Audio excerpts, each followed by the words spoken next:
Sisi kama TANROADS tangu jana tulipopewa maelekezo tumeanza utekelezaji kwa kasi. Mpaka sasa kama unavyoona tumeweza kuwaondoa wafanyabiashara ambao wako kwenye hifadhi ya barabara. Pia tumeweza kushusha mitambo kutoka kwa mkandarasi na kazi ya kuanza kubomoa ukuta wa jengo la TRA tayari ishaanza na inaendelea.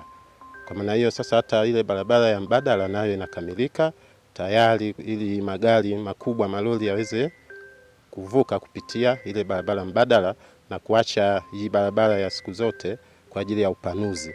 Mkataba unasema ndani ya miezi 6, lakini kwa kutokana na mkandarasi alivyojipanga ataweza kufanya usiku na mchana, ikiwezekana kumaliza kabla wakati huo.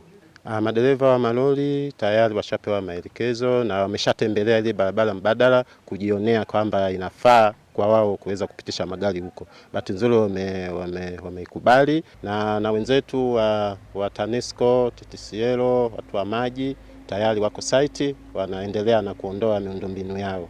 Tumekuwa tukilia siku nyingi, hatimaye mama amesikia kilio chetu kama wakazi na wafanyakazi wa eneo la forodha Tunduma.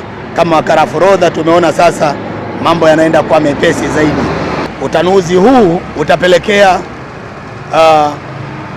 uboreshaji bora wa biashara katika mpaka wetu wa Tunduma, kwa sababu bandari ya Dar es Salaam imeboreshwa, ndio matokeo ya mizigo mingi kuja huku kwetu Tunduma. Lakini kwa sasa hivi jinsi utanuzi huu, nafikiri tutakuwa tumepunguza kelele nyingi ambazo zilikuwa zinatupiwa lawama kwa makala forodha kwamba ndio wacheleweshaji wa mizigo. Lakini hii inayofanyika leo ni ya 40 ya uondoshaji wa mizigo mpakani. Kwa tunaishukuru sana serikali ya Dr. Samia Suluhu Hassan.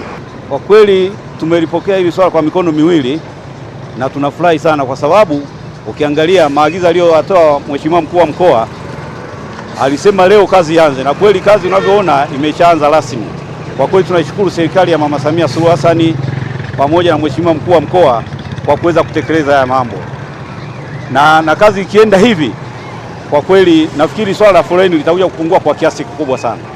Ombi letu tunaiomba serikali, kwa sababu wameshaanza hii michakato, kazi iendelee kwa kasi sana, wasirudi nyuma, kusudi hii kazi iweze kuendelea angalau kwa muda mfupi, watu waweze kupata sehemu ya kupita.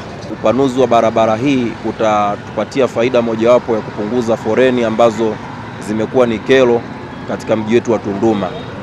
Kwa hiyo tunashukuru kwa huu mradi ambao unaendelea kwa ajili ya kupanua barabara hii. Ombi letu ni kwamba